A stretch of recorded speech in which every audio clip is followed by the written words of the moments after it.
Computer science videos here today to show you guys in tutorial 60 how to reply to a comment on Instagram using your iPhone. Without further ado, let us start the video. So in this tutorial, you need to have access to the iPhone itself, the Instagram application. So now we can go all the way to the iPhone, go to the Instagram application, click on Instagram, make sure you sign into the account, go to your profile,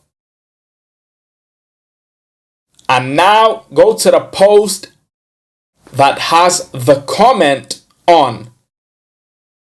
Go to the comment, and to reply to this comment, click on reply and say thanks, post, and now we have replied to the comment. Go back to your profile, go back to your iPhone homepage. That's it for this video. I'll see you guys on my next tutorial. Thanks for now.